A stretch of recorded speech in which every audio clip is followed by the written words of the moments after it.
And South Africa has confirmed that Russian President Vladimir Putin will be attending the upcoming BRICS summit in person later this year. Siddhan Sibil, the South African BRICS Sherpa, Anil Suklal, said that the leaders of all BRICS nations have accepted their invite and are now looking forward to attending the summit. Let me say that President Ramaphosa has sent out invitation to all four of the BRICS leaders. All of the countries, including President Putin, have accepted the invitation, and they are all looking forward to attending the summit in person in South Africa in August. It is the first time in 4 years, as a result of COVID, that we are convening in person. And I was in Moscow 2 weeks ago, where I met the Russian BRICS Sherpa. They are preparing to attend the summit, and South Africa is preparing to host an in-person summit in August this year.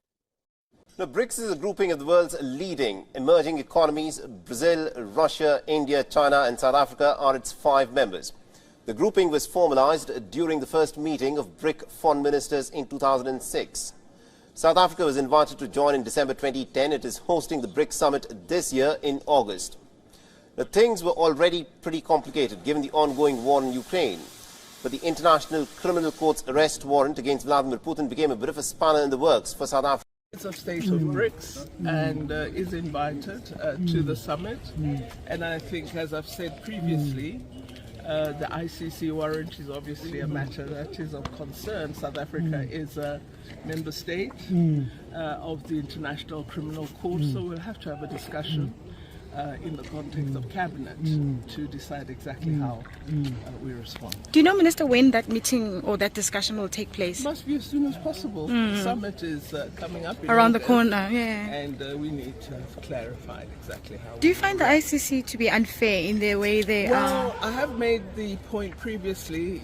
You would know about the whole issue of double standards in global affairs. There are many countries that have been involved in wars, in invasion of territory, in killing people, arresting political activists.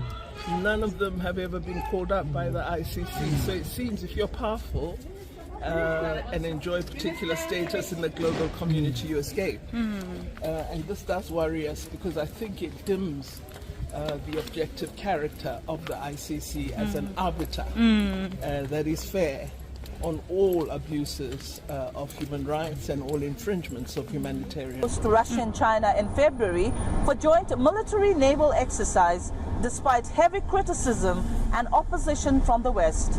Now it seems all this has come to bite South Africa, who is the host for this year's BRICS summit scheduled for August.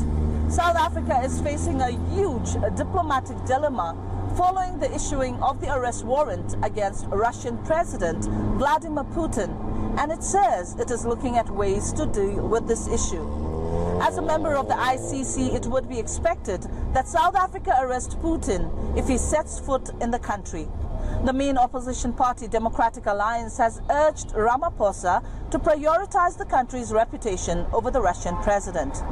However, economic freedom fighters and South Africa's Communist Party have urged the government to welcome Putin and instead pull out of the ICC.